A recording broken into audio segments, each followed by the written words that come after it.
which we have been developing with a group of colleagues and friends, including, I'm not going to list all the participants here, but a core group with whom we created and developed this database include Professor Catherine Alexander, University of Colorado, Professor Gregory Scott, University of Manchester, Professor Marcus Bingenheimer, Temple University in Philadelphia, Professor Philippe Clart in Leipzig, Professor Cao Xinyu at Renmin Daxue, and others. And also now Dr. Lan Yangyang was working with me in Paris, developing the data.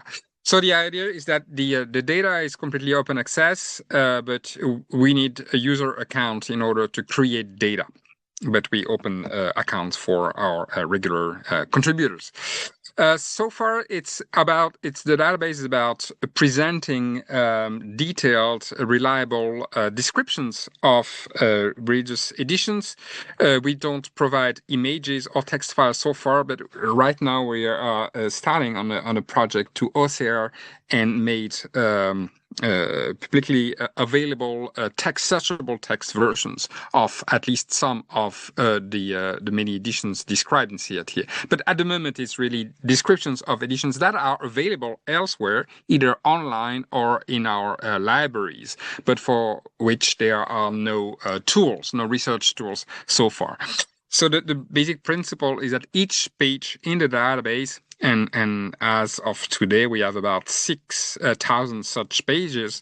Each page describes one edition. So it's not about the text as textual contents, but it's about how these texts are circulated as specific editions, right? So for very popular text, and we are going to talk about the most popular religious text in early modern China, in a moment, for those texts, we look at each edition because by principle, each edition is different, even though the difference might be minor, like a preface or a postface there. Each edition carries specific information about how these texts circulated. So very quickly, this project started just before COVID, and it always went hand in hand with training workshops, either in presence or online, training of young scholars to read religious texts of various genres and affiliations. So the idea is to contribute to the development of a global community of scholars interested in Chinese religious texts, and building together a tool to explore these texts at the same time as we train people to read them. Right, so we have had workshops on specific genres, like the precious volumes, Bao Juan, the spirit writing books, and others, right? So both online and in presence, usually in France, because that's where I'm based. And so we have currently a French-German funded project on the history of circulation of Chinese religious texts, together with Professor Clart in Leipzig, Germany. So we have a steering committee for the database, and as I said, a worldwide community of young scholars who have taken part in our various workshops. So very quickly, how we define the object of our inquiry, religious text. We are not very interested in having hard definitions, excluding things, right? So we have no boundary for what we want to describe in the database and what we don't. The definition of what is religious, what is not, is always moot, and it's a question of perspective. So rather than having those hard boundaries, we rather want to focus on collections and corpora that we think should be described in priority. So we work by phases, right? And the first phase, what we really started with in the database, and still today is the largest component of the database, is the many reprint collections that have been published in China or in various spaces, including Taiwan, of editions stored either in public libraries or private collections, and those collections are widely available in our libraries. Some of them have been digitized, are available online. So they are readily available, but very few scholars use them because they represent vast amounts. We were talking about hundreds of volumes of documents, and nobody has a map of those collections. So our project really started as a mapping project of those newly available documents. And then we also started documenting the digitized text in library collections that many libraries around the world, China itself, but also in Japan, Europe, US, and other places, Australia, library have been digitizing and made available online PDFs of their rare books, including lots of very interesting religious books. So they are available, but likewise, they provide metadata, but these are not really integrated in research tools. So that's what we are doing. And this is also home for individual projects on specific collections, including private collections. I mean, lots of scholars in our field collect books that they find in the course of doing fieldwork or buy online or through other means. And they create very valuable research collections around specific local traditions or religious schools or others. And we are very happy to host those collections and describe them. Okay. So far, because of this way of working with collections that we want to describe in priority, some religious traditions are less represented. So far, it's not that we exclude them at all. We want to include them, but that will come in due course, including Muslim and Christian books and editions, for which, of course, there are also already very nice online resources, such as the website developed by Professor Nicolas Standard in Leuven for Chinese Christian texts. Okay, so everyone can, and I took a few screenshots of the database as per yesterday, and you're of course very welcome to visit it. I provided the URL on the first page, so it's crta.info. So as per yesterday or today, we document 32 reprint collections, which represent altogether a bit over 3,000 different editions, and each with their own page. The work of describing all of the text in all of those collections is not yet complete. Still some work to do, but we're getting there. We also have so far 17 library collections. So this is less systematically done so far, but we're working on it. And also 30, not 32, actually 3, sorry, that's a typo. Research collections, in particular, the digital catalog of Chinese Buddhism developed by Professor Gregory Scott, which is also a major collections with over 2,000 pages. Okay, so briefly, the goals of the database.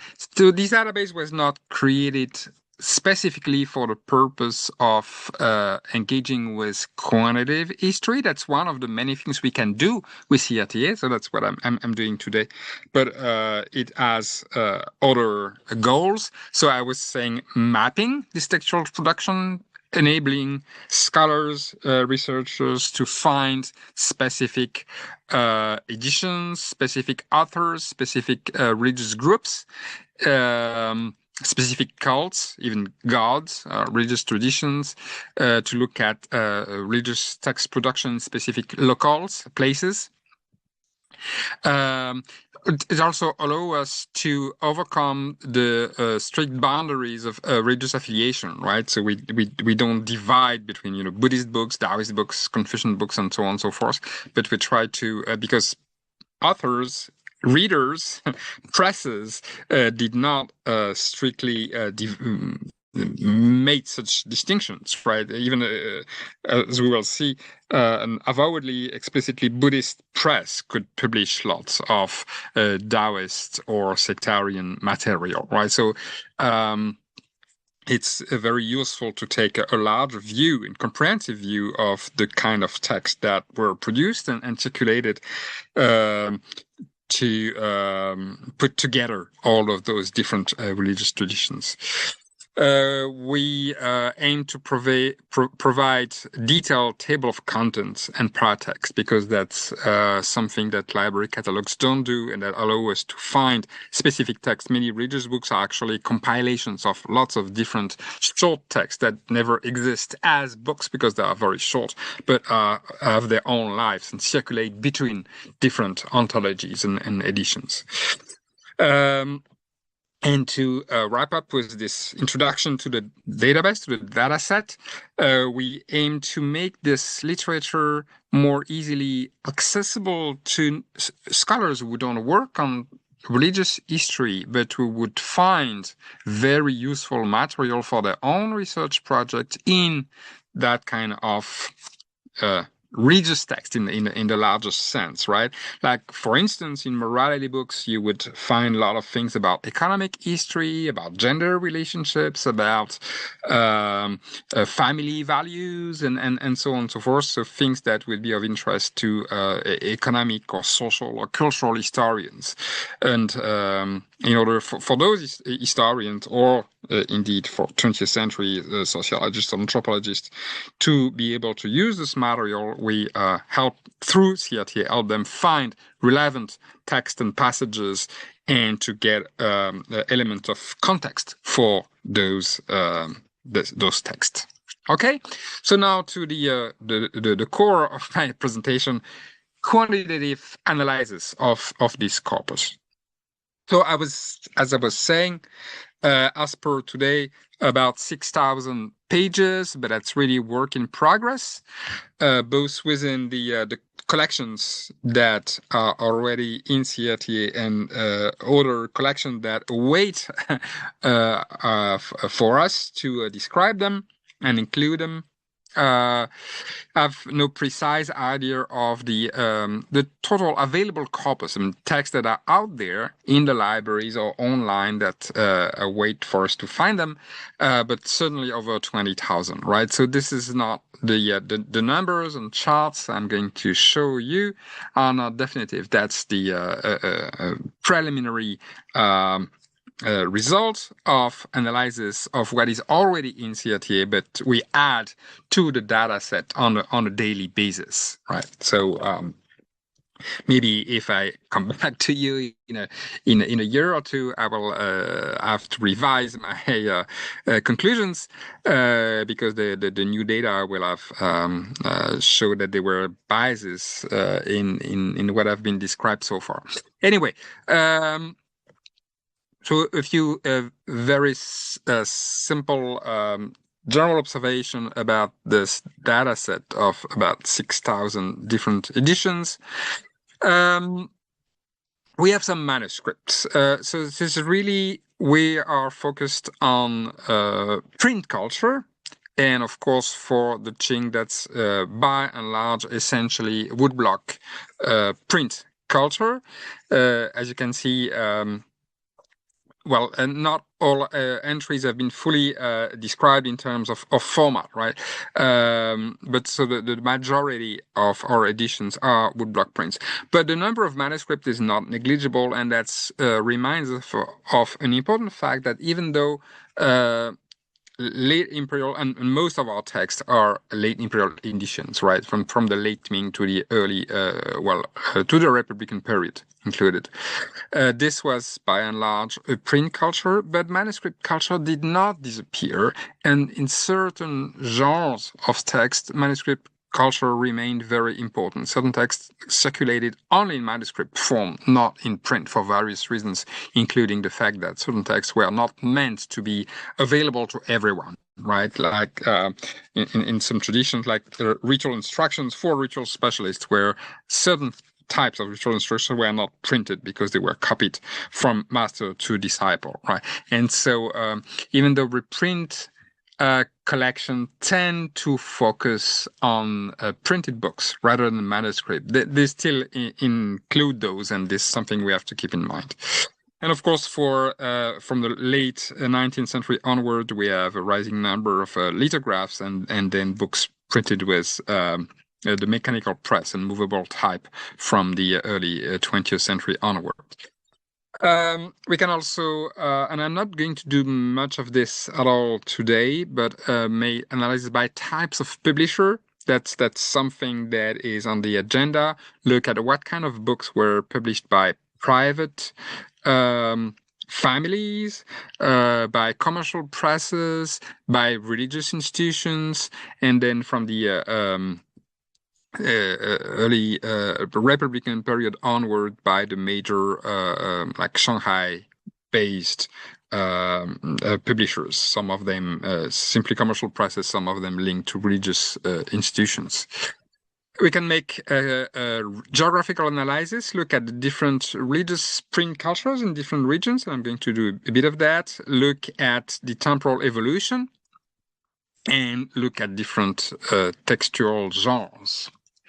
Okay, so let's start with geographical analysis, because CRTA has a search function that search in the core information that is on the top of each page, including dates, place, authors, titles, and a few other basic information. We can very easily find all the books that we have in a database printed in a given place. So I just show you an example here, taking Beijing. And I actually used that for a conference paper some time ago that was looking at religious history of Beijing, and so with that we can immediately create a corpus of all the religious texts printed in Beijing, right? And that's a screenshot of the hit list from this search. Of course, just a few, the first few lines. So when we go a little bit deeper and try to compare major cities and their traditions of printing religious text, we very quickly find that, of course, as in the corpus as a whole, Shanghai takes the lion's share. That doesn't come as a surprise, but you can see here how massive the number of Shanghai printed editions are. But this is very much a Republican period phenomenon, right? Almost 1,500 editions, but only 17 before Xinhai before 1911, right? So if we look at the print culture in the Qing, then as I'll show you in a moment, the Jiangnan region, of course, of which Shanghai became the metropolis, still is dominant.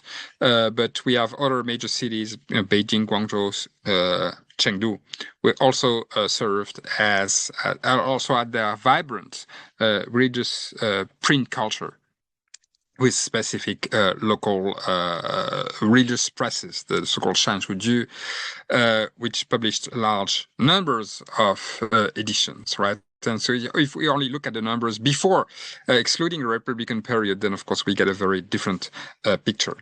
I've tried to, for all the editions for which we have a precise publication place, of which, as you can see here on this table, we have 3,300 something.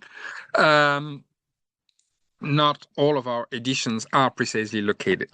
That's a problem with especially reprint collections that sometimes do not include the cover page of the editions. And that's usually on the cover page that you find the place and date of a given print. So that's, of course, very frustrating. But for those for which we have a certain definite printing place, then we have this distribution, and as you can see, Jiangnan is really dominant. Over 2/3 of the corpus, of the whole corpus, comes from the Jiangnan region, with beside Shanghai, other major printing centers such as Nanjing, Suzhou, and Hangzhou, and even others like Yangzhou, Changzhou, and Ningbo. Other places also had very sizable numbers of printed editions. The other regions, as you can see, northern China, with Beijing as a major center, and then some other centers in Shandong and later on Dongbei. Central China, Sichuan, very important, and that's something that the recent Sichuan religious project led by Professor Elena Valusi and Stefania Chavagnin showed, also had a vibrant, specific local religious print culture.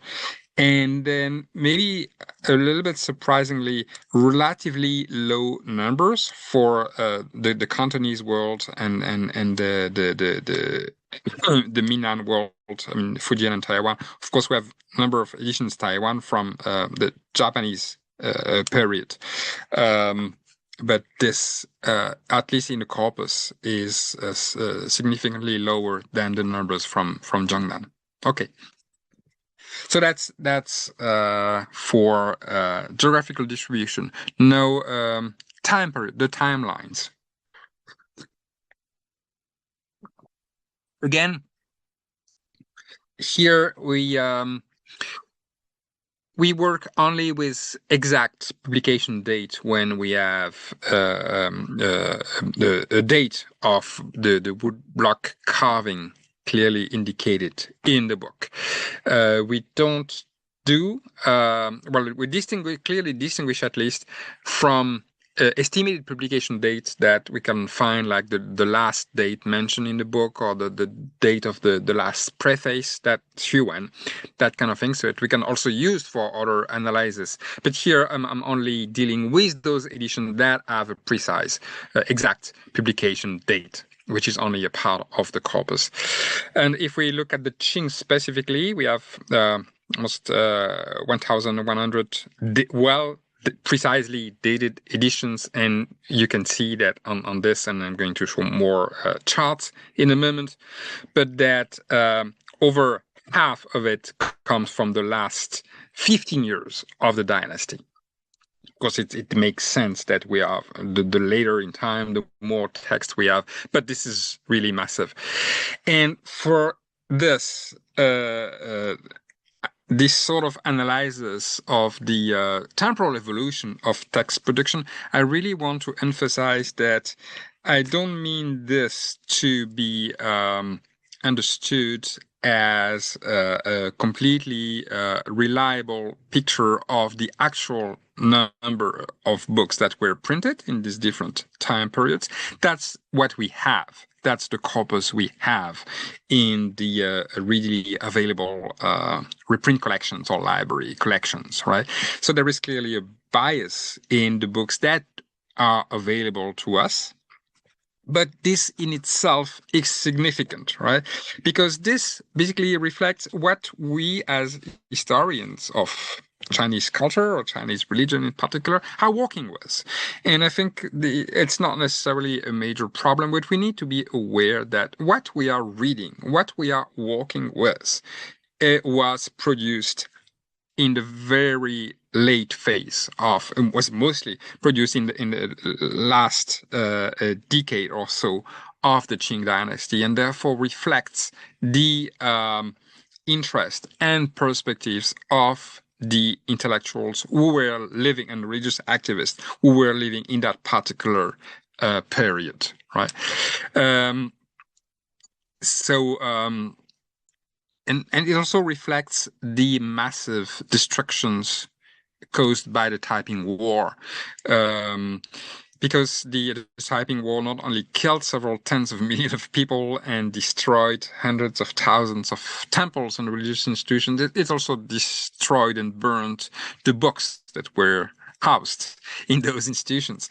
And it's very frequent in those late Qing reeditions to read that people were looking for one copy of a book that whose woodblocks were burned or destroyed during the war, and try to find a copy in order to recarve blocks and redistribute, recirculate those books, right? And that's one major reason why we have so many editions from after the Taiping War. So that's a timeline. So here I include a little bit more. I include the first, basically the first decade of the Republican period up to 1920, and you see how the number of available editions start to take off just after, in the wake of the Taiping War, after 1864.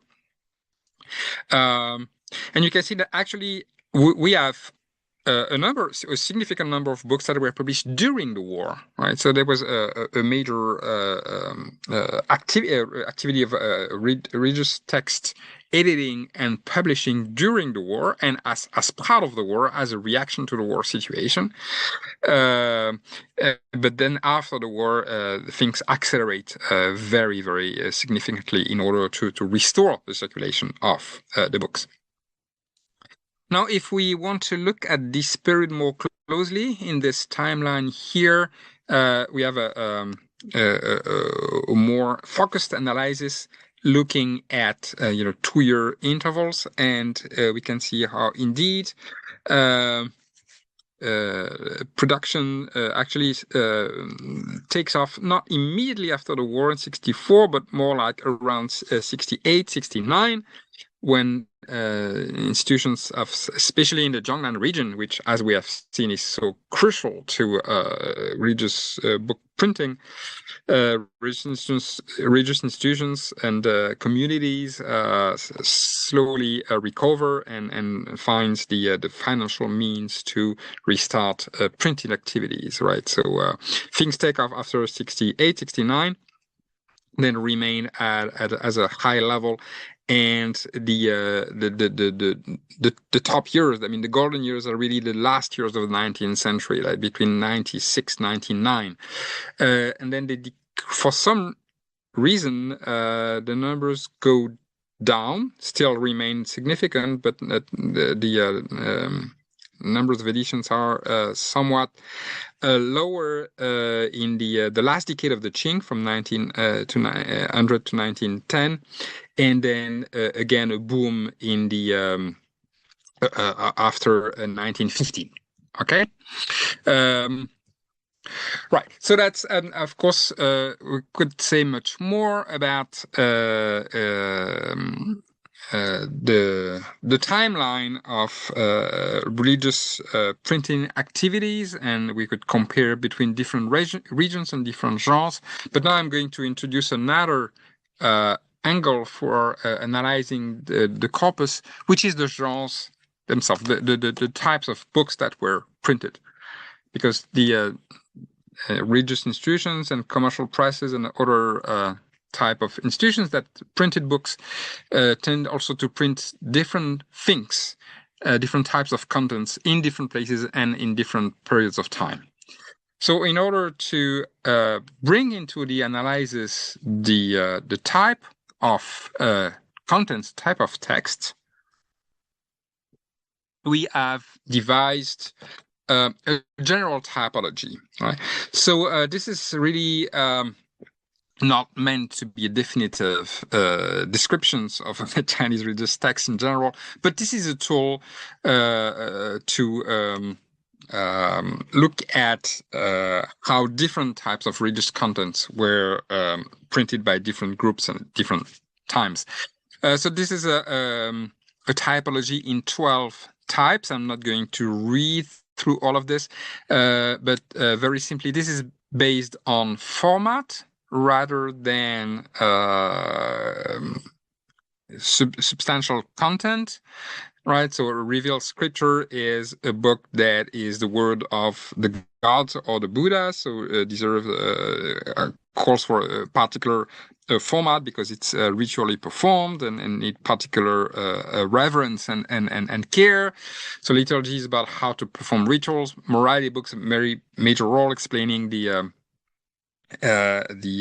moral retribution. You know, the good is rewarded, the evil is punished.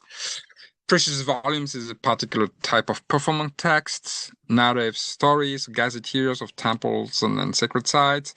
Social documents, spiritual techniques are instruction on how to cultivate oneself.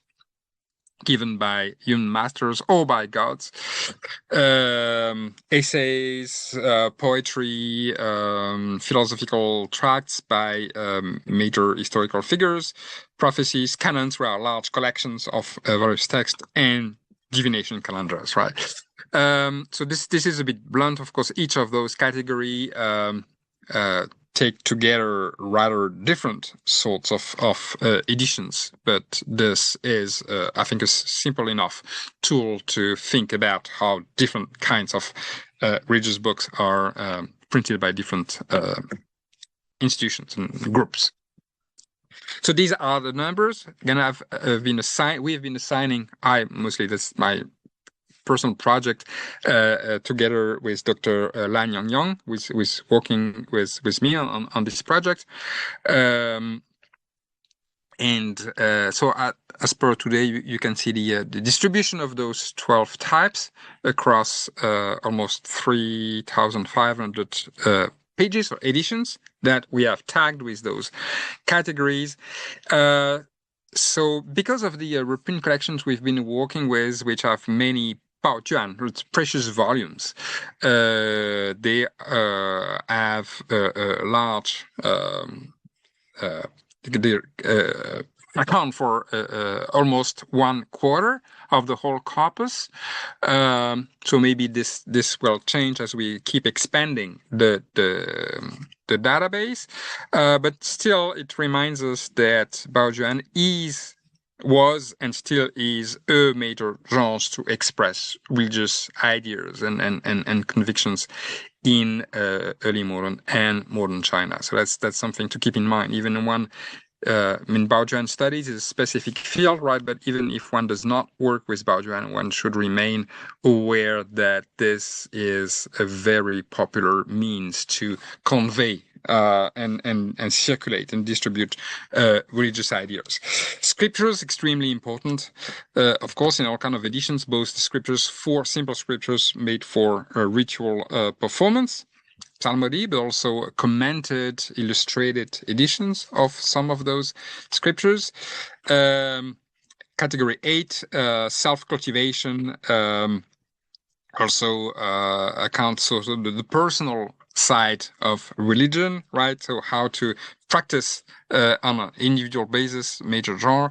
Morality books, 10%, but then they are, of course, moral teaching in some of the other genres, right? But as a specific type of text, morality books also account for a very substantial part of religious text production and dissemination. And it's also something we keep in mind if we want to understand the, let's say, the religious mindset of late imperial and modern Chinese. That's something, the kind of text that we need to take into account. Okay. And also one more observation based on this table is that, so category 2, I call liturgy, these instructions for performing rituals, only specifically only account for 6%, still like over 200 different editions, right? But if we consider that the precious volumes, as well as a large part of the scriptures, the Jing, are meant for ritual performance. They come together, especially the scriptures, with instruction on how to perform, right? How to set up an altar for chanting or performing the psalmody of this particular scripture, how to at the same time, purify yourself and practice visualizations and other, in writing talismans and communicating with the gods and so on and so forth, right? So this is really, there is a ritual framework for those texts. Some of the morality books were also performed ritually and includes instructions about ritual performance. The canons, the collections, have a lot of ritual content in them. So if you put all of this together, then, that's a very rough estimate, but I consider that about 1/2 of the corpus of the 6,000 books here were editions, were edited for ritual performance, or at least could be used for ritual performance, right? So this ritual dimension of the book culture is something we also need to keep in mind all the time.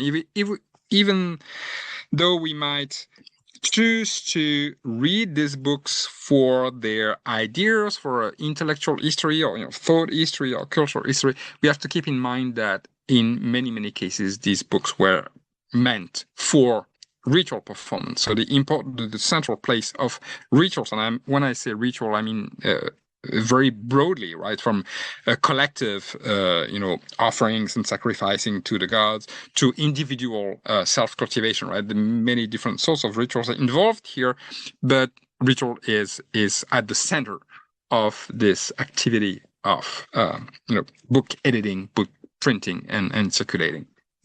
And just one particular type of ritual that is very present in our text, and that was and is very commonly performed, is the litanies, right? The chan. So a litany is a text where you express your regret for all the sins and transgression that you have performed, or that you have committed, and then you bow to a list, and sometimes very long list, of gods and Buddhas to ask for their forgiveness for those sins, right? And I have so far identified at least 112 editions that are solely or that include a litany in it. So how do we do that? Like I was just saying, 112 texts with litanies. That's because of the Wikimedia technology is a wonderful technology. And one of the great things you can do with Wikimedia is very easily tag a given page with what is Wikimedia called a category. That is, you just tag it with this category, and then automatically the database, the website will create a page with all of the pages, all the editions that have this tag, right? So we very freely create tags for specific things that we want to look at. So that includes things like elements in the text, like text that have illustrations, right? If you're interested in images in text, then you have those categories, and you immediately have a list of all of the texts that have either an iconic portrait of a god, or that have talismans or other sort of illustration. We also tag them with specific gods. If you're interested, for instance, in the god Wenchang, then we have a tag Wenchang that has all the texts that deal with Wenchang, that talk about him or have revelations by him, so on and so forth. Specific religious traditions, like if you're here on this page, you have, for instance, Jingming Taoism. That's a school of a particular school of Taoism. We have just tagged 4 pages with it, but we'll keep finding them and adding this tag to the tags that deal with or talk about this particular Taoist traditions, right? And then also specific genres, like you have here Gongguoge, the Ledgers of Merit and Demerit, is very specific sort of text that gives you the number of good or bad points for the various good or evil actions that one may commit. And these type of texts are most often not in the title, right? Because there is such a Gongguoge, such a ledger within a book that might be a scripture or might be a morality book or something else, right? So you would not find them by just looking at the titles, right? But if, when describing a text and seeing that in it there is a ledger somewhere, then we tag it, and you immediately have, through this, your own corpus of all the texts that include such textual element. So one of the things we can do with that is asking questions such as, what are the most popular books in late imperial and modern China? So I will not give you a definite answer to that question today, but and things will continue to emerge as we describe more editions and include more collections in the data set. But I'll just give you a few numbers to give an idea of what we can do with that sort of question with CRTA. So we have been counting the number of commented editions.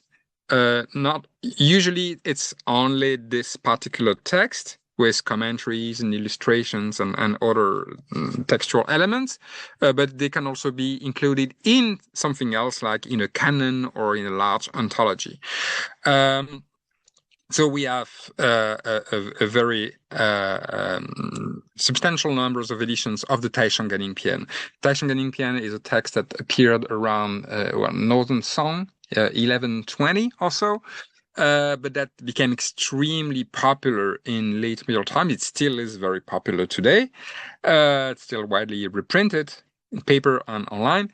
But in late Imperial Republican times, we have over 120 different editions, right?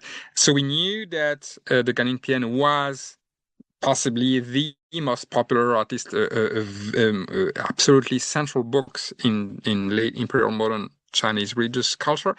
But now we can start to actually get a more objective, measured assessment of this importance, right? We also, of course, know that the Dao De Jing are also a major text. We have almost as many commentaries of the Dao De Jing as of the Ganingpian. Here, another text, so fewer editions, but still very substantial, at least 50 different editions, and we are still counting them. So I think this is an underestimate. The Mingsheng Jing, which is a scripture revealed by the god Guandi, right, the historical general Guan Yu of the Three Kingdoms, but it's in later modern times usually referred to respectfully as Emperor Sovereign Guandi. So this text revealed probably around 1800. So it's a rather late text, but it immediately became very popular and reprinted, commented in all sort of formats in the 19th and 20th century, right? So when we look at these numbers, one can start to rethink, what if I want to understand Chinese religious culture, what should I read? Maybe some of those texts should be there. We are still counting the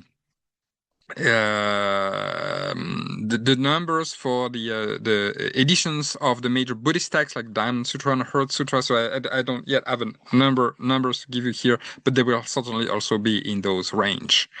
Okay. Very, very quickly, I don't have really time to explain this in any detail today, but to explore this question of the most popular texts, I've also been counting texts and especially scriptures, including in anthologies of scripture, which are themselves within the CRTA corpus, but looking within the anthology, and so this looking at 3 different anthologies, collections of scriptures, 2 from the 19th century and 1 from the late Ming, the one below, the Zhuping Jingchan Gaotou, and see what they have in common, right? Each anthology, collections of texts and scriptures, is different, but what they have in common somehow represent the consensus of various religious groups about the most important scriptures. And here we get a list of 6 scriptures that we're including in 3 of those 3 collections, and also point to texts we should really look more closely at in terms of their printing history and circulation. Okay. So 2 case studies to finish this presentation. The first one, I will be extremely brief because this is a project that Dr. Lan Yongyong and myself did, and we have a forthcoming article on it in the journal East Asian Publishing and Society. So in the coming month, so you'll be able to look at more closely at this. But we've looked at, I was explaining earlier, how the Taishan Ganingpian is one of the most popular books in our corpus, and then we look at those 124 editions, and so we also did a timeline of their printing, look at regional distribution, look at the most popular versions and commentaries, right? So we can use this tool, I mean, the data set of CRTA and that kind of quantitative analysis tools to look at particular text. That's what we did with the Ganin-Pian. Okay. But the second case study I want to speak a little bit more about is spirit writing. And that's something I've been working on for quite a few years. Spirit writing, so it's a group of ritual techniques that allow gods, spirits to take control of a writing implement and to write things, often and to give instruction in writing to a human community. And spirit writing was and is still today a major means fueling the textual production, and a major part of religious spring culture, as of course when the gods reveal the text to a human group through spirit writing, this group has, of course, the duty, the responsibility to print and disseminate this text, right? So a very substantial part of all the text that we're exploring here were produced through spirit writing. So in order to look more specifically at this phenomenon, and of course, Professor Huijie Chen will discuss this presentation in a moment. He's also a major, one of the top specialists of the history of spirit writing. So we are a worldwide community of historians interested in spirit writing, but we have so far mostly been doing case studies of specific texts or groups. And I think thanks to CRTA, we may now begin to try to reach a larger view, a more comprehensive view of in terms of number of groups, number of texts, and their distribution over space and time and different genres, thanks to this CRTA dataset. So based on the CRTA data, I've created two specific datasets. One is the spirit written book. So we tag each edition with spirit writing when the contents was produced by spirit writing, maybe not all of it, but at least some of it, and or if the book was published by a known spirit writing group community, right? So I have so far about 310. Actually, the tag has a little bit more, but some of these editions are basically the same or reprint of the same. So I just count them as one in my own data set, and also identify specific spirit writing groups, often called, that's not the only term, but often called Jitan. Tan also refers to both the human group and the physical place where they perform spirit writing, and try to find information in those texts about the location and the time where the group was active and what text they produced. And so far I have about 160 of those groups. It's really work in progress, and again, this data is increasing by the day. But I think it's already large enough to allow us for some very preliminary observation about their spread. Okay, so the spirit writing halls first. So I was saying this is really a fraction of all spirit writing halls or groups that ever existed. So if we compare, for instance, with Professor Liang Qizi, work on the charities, the Shantong in the Qing, where she counted basically mostly based on mention of them in local gazetteers, almost 3,600 documented charities in the Qing. So my 160 is a rather small number. Why do I mention charities? It's because very often, not all the time, of course, but very often when we have a group that is well documented, we can see that, and especially in the late Qing and Republican period, the same group, the same institution as an identity toward the public as a charity, but was also functioning for their core members as spirit writing groups, right? The two were the same. It's just dwindled with Y, right? So if even half of those charities also worked as spread writing groups, then we should have many, many more than my 160. But so far, I'm really based on those for which I found good documentation in the text that they produce and printed themselves. Okay. Just a screenshot of my Excel file with the data set so far. So I tried each one, so the name, the main god, and we can see that,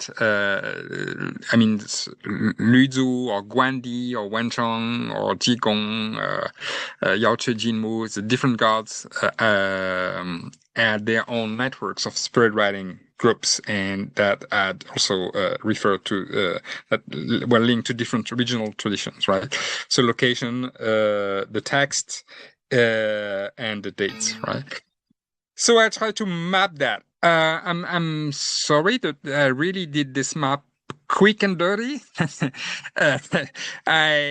the data set is larger and more stabilized, I will use GIS tools to draw much nicer maps. But this is very, just give you a quick idea. So I looked at those spread writing groups for which I have a clear, reliable information on their location, and that's not all of them.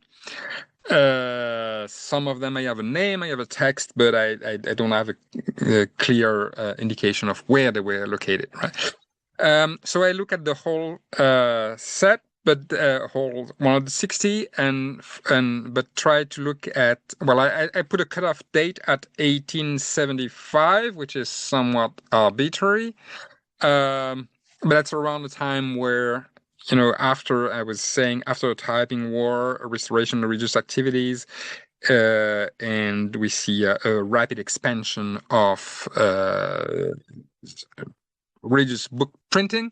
So if we look at spirit writing active before that, then I have 41 mapped here, and you can see 1/3 in Jiangnan. Jiangsu, Shanghai, Zhejiang, and then a sizable cluster in Sichuan, Yunnan, and another cluster in Hunan, Hubei, and then not much else beyond that, right? So really 3 main centers here. Spirit writing was known elsewhere. I don't mean to say that there was no spirit writing in the other provinces. There was, that's for sure. That's a pan-Chinese phenomenon. But those spirit writing groups that were large enough to have printed books that have survived today into our collections were mostly in those 3 regional clusters. And if we look at the whole corpus, so going all the way basically to the 1940s, that's where we stopped documenting editions. We see that, of course, there were many more, 121 well-located one, and we see an expansion. So still very thriving, vibrant spirit writing activity and spirit writing groups printing books in Jiangnan, but the proportion goes down to 26 as other regional clusters expand, and so we still have lots of Sichuan, Yunnan, Hunan, Hubei does not expand so rapidly, but then the north, we really see larger activity of spirit writing book printing in Beijing, Tianjin, Shandong, mostly, a little bit Dongbei, but really mostly the Beijing region and Shandong.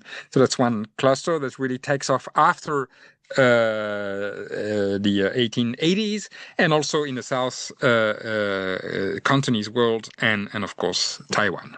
Okay. And if we look at a timeline, and we have something similar, we have a spike here. That's because of a 1906 collection, a major canon, a Taoist canon called Chongkan Dao Zhongjiao, which has a lot of spirit writing books inside. But this is a little bit of an artifact because actually it's one printing project with different books, including in the canon. That's one printing project. But we see how this is rather similar to the timeline we saw earlier for the whole corpus. Genres. So I use my general typology with a couple more subcategories here. So we see that different genres become more or less popular in the after 1875, right? So there is also an evolution in the type of books that the spirit writing groups printed.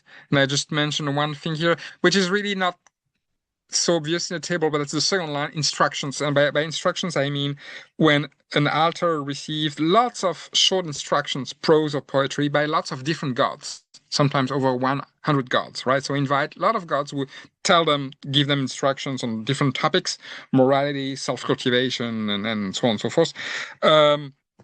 These kinds of collections of divine instructions become actually the earliest ones I have are from the 1860s. So this is really becomes a very substantial part of the corpus around in the last 2 or 3 decades of the Qing, but it's not there before.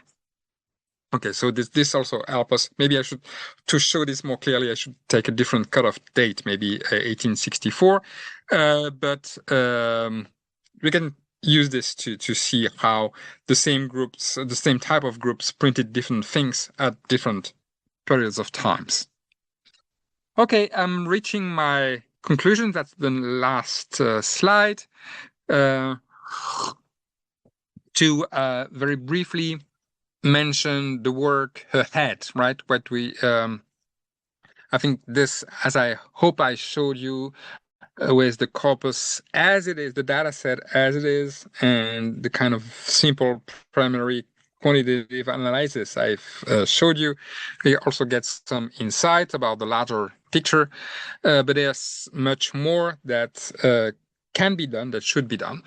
But my first observation is that this allows us to put things in perspective and see that, yes, Shanghai, especially Shanghai during the Republican period and its major Buddhist presses like the Foxue Shuju, that kind of very powerful, wealthy institution that put out massive amounts of religious books in distribution. That has been rather well studied already. This is very, very important. So I'm not saying we should not look at that. We must look at that. It's central. But thanks to that kind of data analysis, we can also look at what is beyond that. So other even if you remain in Jiangnan, look at the kind of religious presses that put out things, not in Shanghai, but in Suzhou, Nanjing, Hangzhou, Ningbo, Yangzhou, etc. Right? And also look at other regional clusters and their own regional religious print cultures, such as Beijing or Sichuan, Yunnan, or Guangzhou, and Hong Kong, of course, and so on and so forth. So something I did not mention much today, but it's the type of presses. This is a bit tricky. This is more difficult to do, but this needs to be done because when we often, not always, but we often have the name of a publisher for a given edition, but very little information about what it is. And very often, if the publisher is called Shama Tang, right, the whole of this or that, it could be different things. It could be actually a private family. It could be what we call the Shanshuju, the morality book presses. It becomes very important in the 19th century that published not only morality books, but all kind of books like about Yuan and scriptures and all kind of things. It could be a commercial press. You're printing, almanacs and novels, for profit. It could be all kind of things, right? So we need much more work to identify those different types of presses and institutions that publish books, but that's really next on our horizon. So cross-analyzing, I've given you very simple maps and timelines, but because of all the categories we use to we tag on each edition, we can do more fine-tuned cross-analysis of what different type of presses published in terms of in different places at different time periods and different genres, right? So who published what? Basically, that's the simple question behind that kind of analysis that we are just starting to do. And one last thing is, and that's a personal interest of mine, but it's also shared with a number of colleagues, to look at the gods, because as I said, many of the contents of those editions are revealed through spirit writing by specific gods, and also many books tell the stories of the gods. Even the Baojuan or the other narratives or the rituals, they all deal with specific gods. And so that's my next big project, is to identify each of the gods mentioned in those texts, and we have already started building an authority list of the gods, and through it we will be able to see how those the networks created over time by the printing and circulation of those books create networks of humans, but also networks of gods, and that's something CRTA can help us map and explore and understand as well. So I'll end up with that. I'll stop share. And I thank you very much for your attention and looking forward to the discussion. Thank you. Thank you. Thank you very much, Professor Goussard. And thank you so much for the insightful presentation and also sharing all those useful and helpful details on the CRTA database. And I'm pretty much sure that you will see a lot of quantitative history studies maybe in the near future because of the very helpful database. Yeah, and also may I remind our audience again that you are more than welcome to submit your questions at any time in the Q&A box here, and just we will Professor Goussard will just address as many as possible in the Q&A session. Okay, so now I would like to invite Professor Jiecheng Hu and to offer his comments. And Professor Hu, the floor is yours. Thank you. Can sound clear? Yes, we can hear you. Oh, okay. Then I will share the PPT. And many thanks to Professor Goussard for your splendid and very inspiring lecture, and to the organizing professors, Professor Chen, Professor Ma, and Professor Hu for this fascinating event and for extending this invitation. It is a privilege to have this opportunity to share some reflections on today's learning.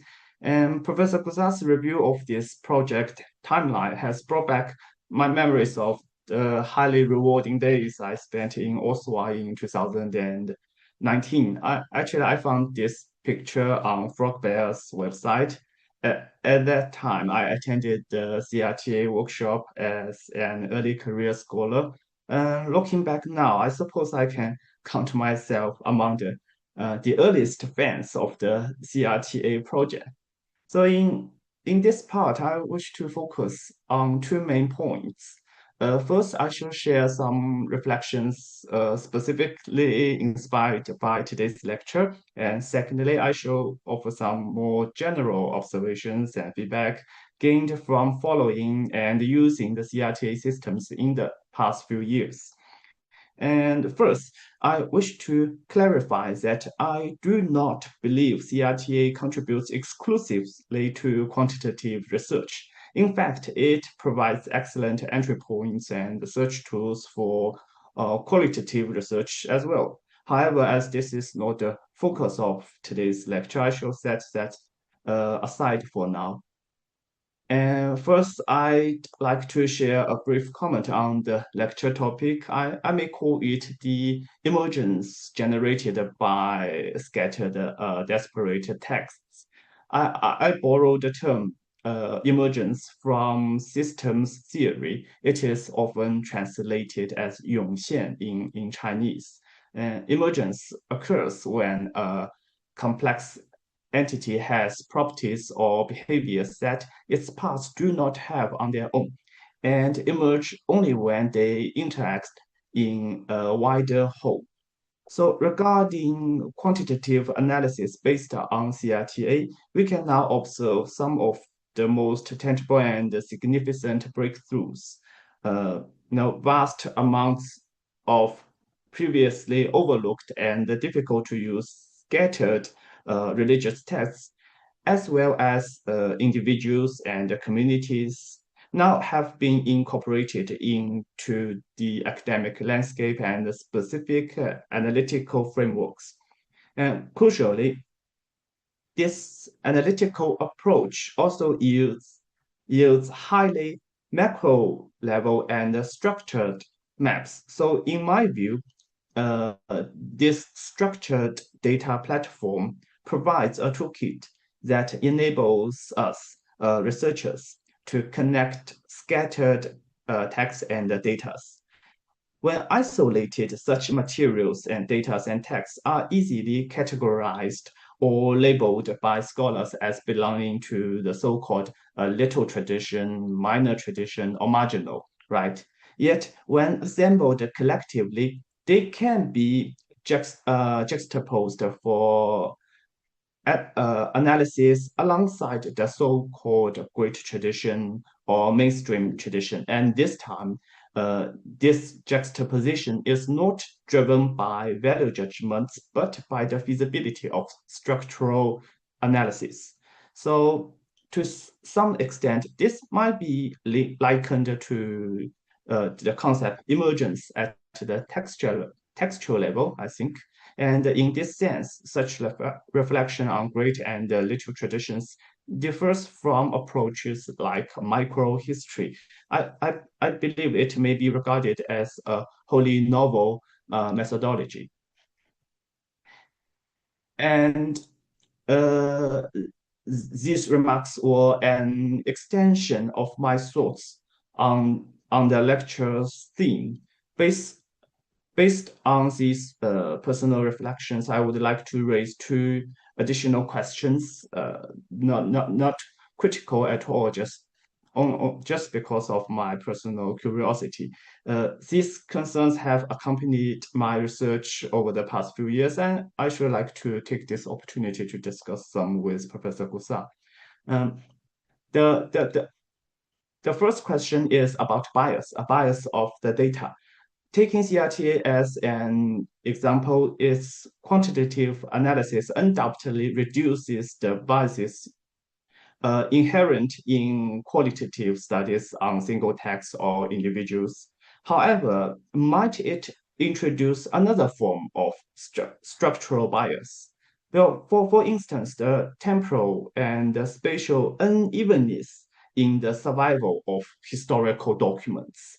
And the uneven representation of published and digitized materials within the broader corpus of extant documents. So naturally, I remain optimistic that improvements will be made since large-scale digitization is still on the way. So we will have more complete data, but I'm just simply curious whether Professor Goussat has encountered similar challenges in your past research analysis.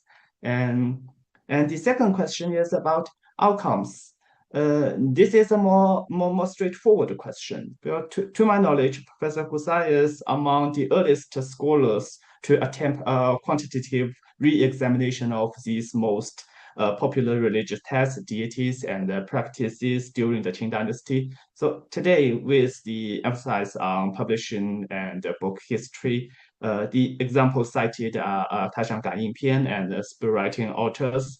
I'm curious whether, so after introducing quantitative analysis, whether the conclusions diverge significantly from those of previous qualitative research in these specific fields. So, of course, I speak of divergence from a very neutral standpoint. I would, of course, consider it valuable if quantitative findings validate our established academic consensus, equally valuable if they propose a different interpretation. Or in addition to this, as in your analysis of DAT networks, it may raise maybe a series of questions previously totally unformulated. I'm just very curious about that. And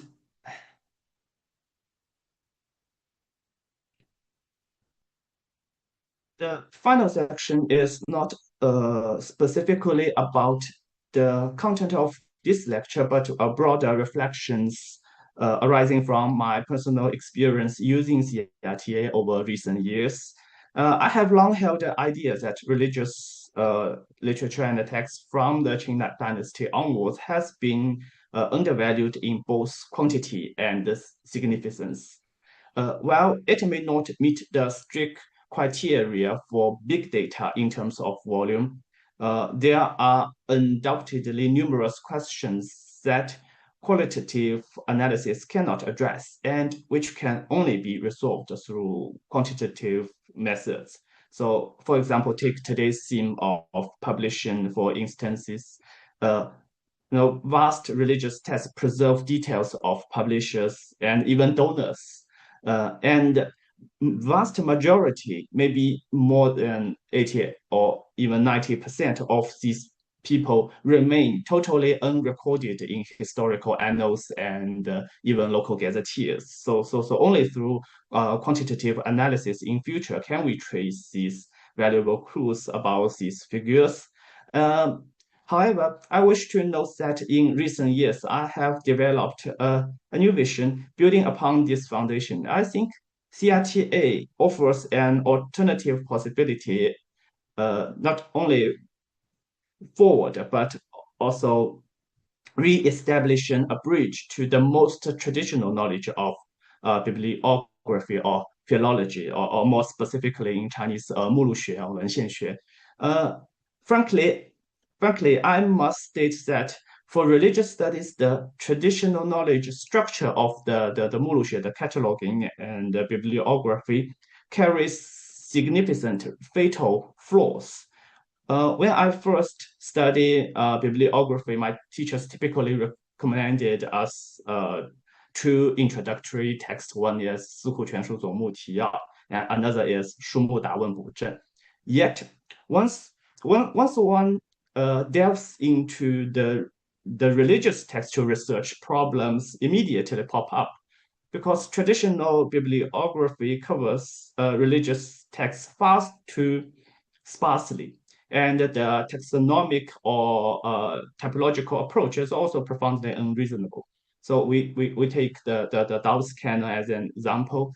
The Daoist canon has its own distinct cataloging structure, yet within the 四库全书, all these scriptures and Daoist texts were arbitrarily extracted and forcibly inserted into the so-called 子部道家类, right? And for the vast volume of religious texts newly produced during the Qing dynasty, since the Qing dynasty, traditional cataloging offered even less room for their inclusion, actually. So consequently, even many contemporary academic catalogs published since the last century have hesitated significantly with how to classify all these religious materials, right? And the library catalogs face very similar challenges.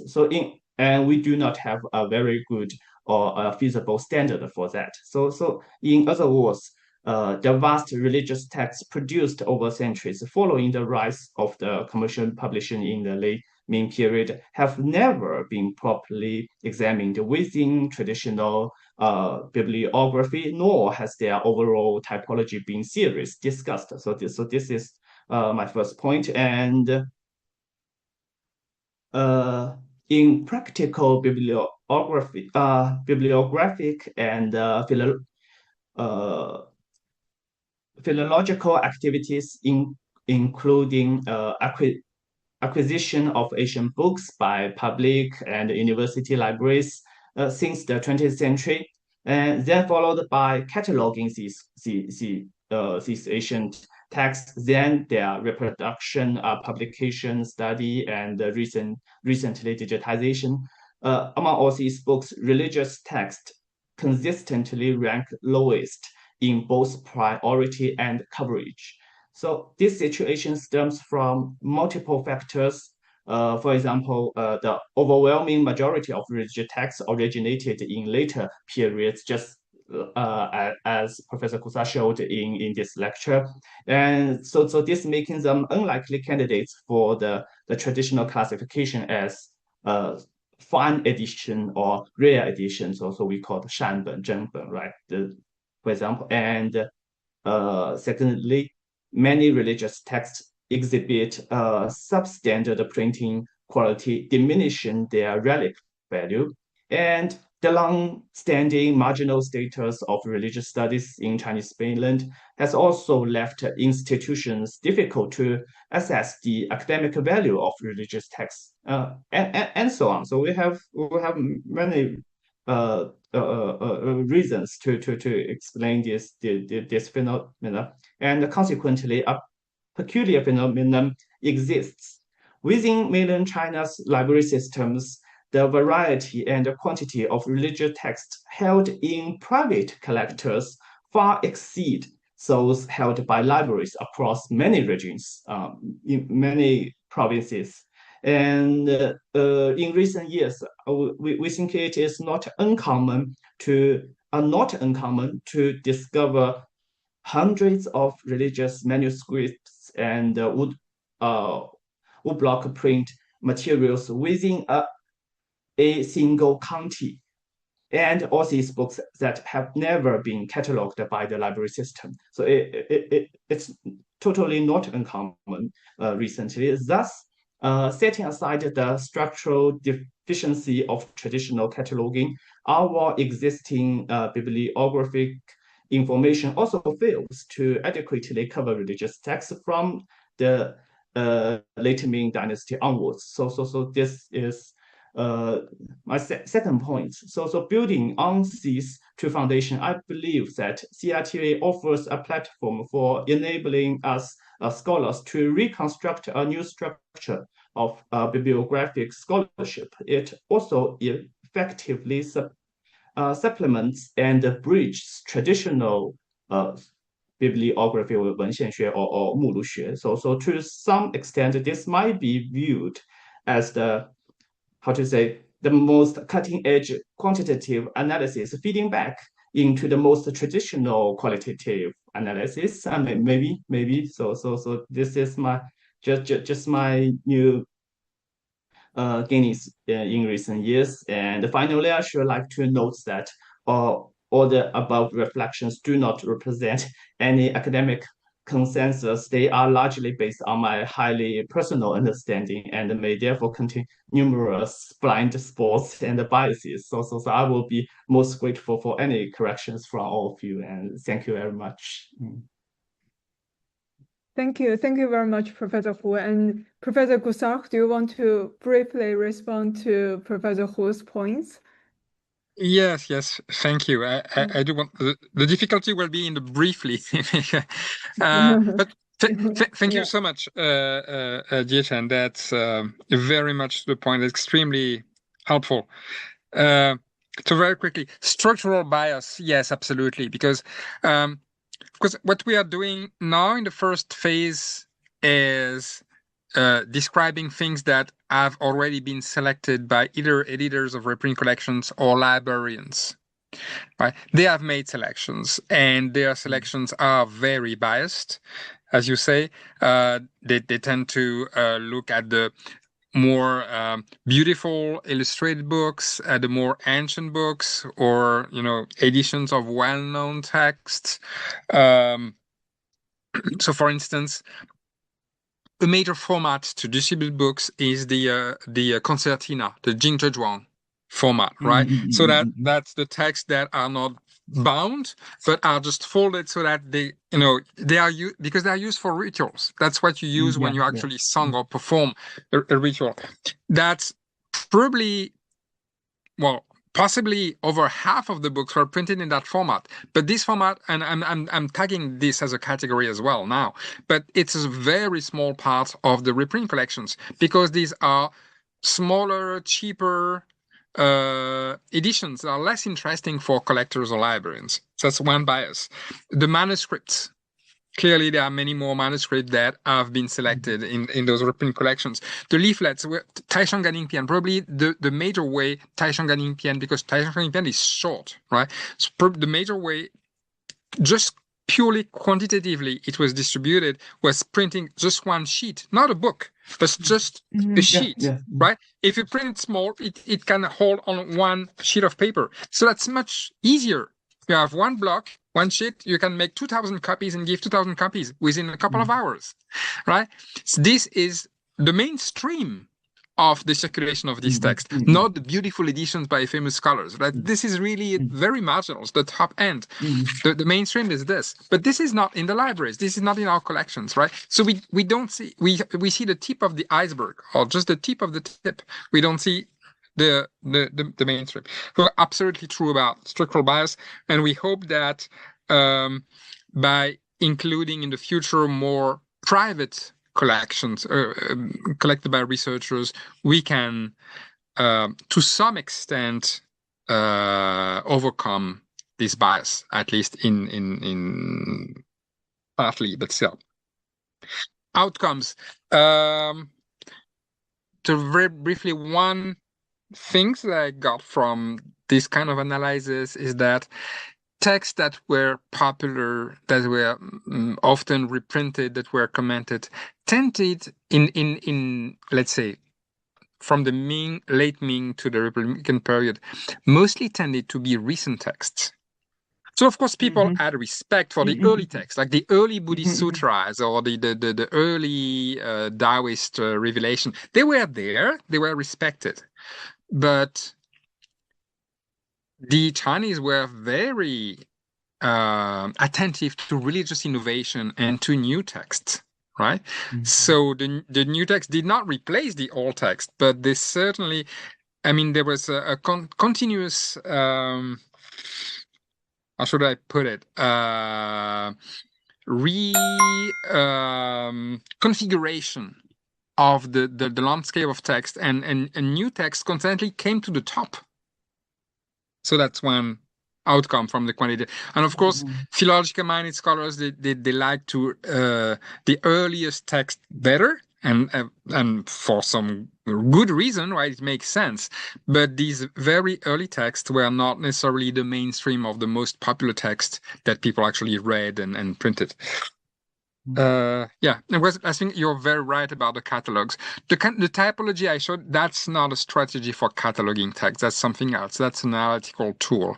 But you're right. We need to discuss with scholars who actually do the work of cataloging those texts and find common grounds to better account for the what we see as the main types of text we are dealing with, and to make that fit with their own logic as catalogers. Thank you. Thank you very much. Thank you so much. And because of the time constraint, I think that we have a lot of questions coming in. So I'm so sorry that maybe we'll just address some of them, and for the rest of them, we'll collect all of the questions and send back to Professor Goussard for his reference. Yeah. Feel free to email me. You're easily yes. okay. I should have. Okay. I can put that on the chat, but email me with questions or remarks or comments or suggestions. Thank you. Okay. Thank you so much, Professor Goussard. So we'll just first start with the question maybe asked by Professor David Mitch, and he asked about the he asked about more types of publishers and also the extent to which they responded to market forces, and what they're clearly specialist printers that emerged in response to demand for printing this text. And also that if you could say more about the circulation networks for this text, and also what their publishers who contracted with printers and then endeavored to sell this text. Yeah, maybe and also if there are any government sanctions, the censor, suppress, and also destroy this religious text. Okay, thank you. Yeah, the whole economic side, I didn't really get into this. This is obviously very important. And we'll know more when we get a better, and that's going to take a lot of work, but looking at all the names of the institutions that printed those things and identify them as either commercial prices or religious institutions or else. But my sense, and it is just an impression, so I don't have numbers to put on this right now, but hopefully in the future. But my sense is that a very large part of it is supply side, not demand side driven, by which I mean that groups like spread writing groups, they don't answer a demand. They answer the request of the God that they print and distribute the books. And so they pay the print shops to carve books from them, right? And many of those are circulated not for profit. They are just given. And still today, morality books are given and are not sold. So there is also a commercial side to it, especially, the late Baojuan and narratives and gazetteers. These things were on the market, so they are more dependent on demand. But large part of it, the scriptures were not sold. You cannot sell a scripture. You give a scripture, right, to those who want to perform it. Censorship. I've not really seen that. Where we can see it in our corpus is with the prophetic books, the prophecies, like Tui Tu, Wu Gongjing, that sort of thing. That was not only a lot of things were illegal, but actually spirit writing was illegal in the Qing. It was. Everyone did it very openly, right? Nobody, as far as I know, there's almost no recorded case of people being persecuted because they practice spread writing. That was done at court. The prophecy that was more sensitive because that was about change of dynasties and that kind of stuff. So this was Renmingan, and therefore the all the editions we have of the prophetic books are manuscript. They were not printed before the very around 1900, the very last years of the Qing. Then you begin to have printed editions of those prophetic texts. So that's where you see how that's one corner. It's a rather small corner, significant still, but small corner of the religious print culture which is very sensitive to government policies. Okay, so as we're really running short on time, I think we'll just address two more questions. First is from Justin, and Justin is wondering about whether the number of the print editions can actually capture the book's popularity. So maybe some books that they are very popular, but they do not have a lot of different editions. And yeah, that's the best or the least bad proxy we can have for measuring popularity. I mean, if a books have over 100 different editions, then certainly it did interest substantial numbers of different peoples in different places at different times. Yeah, but I agree that there are limitations to this approach. But well, yeah, that's the best that we have now, right? That's the best. Yeah, and also one question from Christopher that he asked.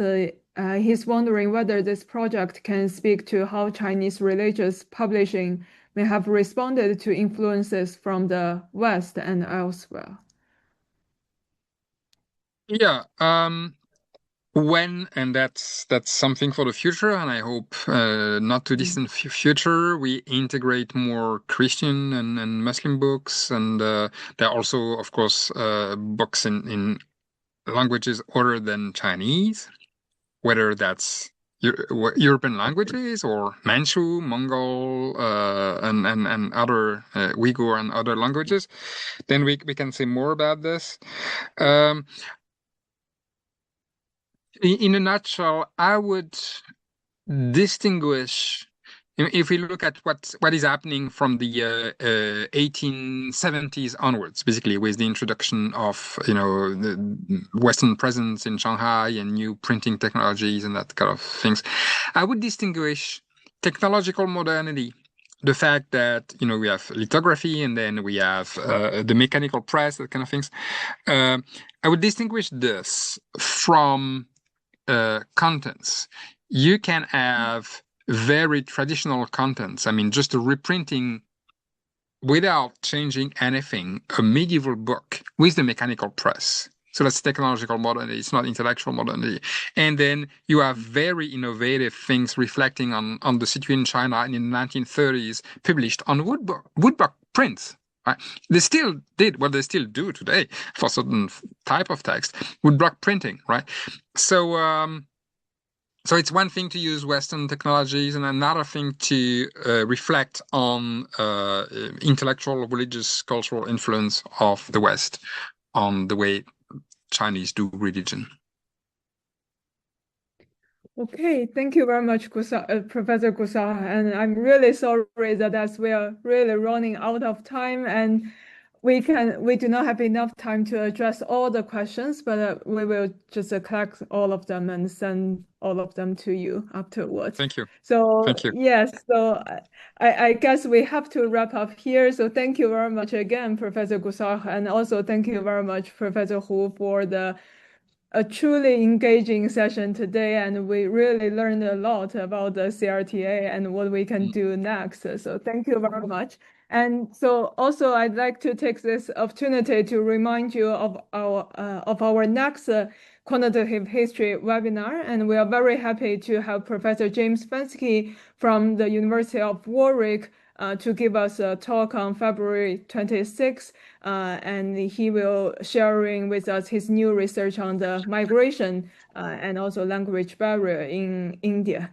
Okay, so thank you very much, Professors Coursat and Professor Hu, and thank you all our audience, and hope to see you next time. Okay, so and also happy Chinese New Year in advance. Okay, thank you. See you. Goodbye. Bye-bye. Thank you very much. Bye-bye. Thank you.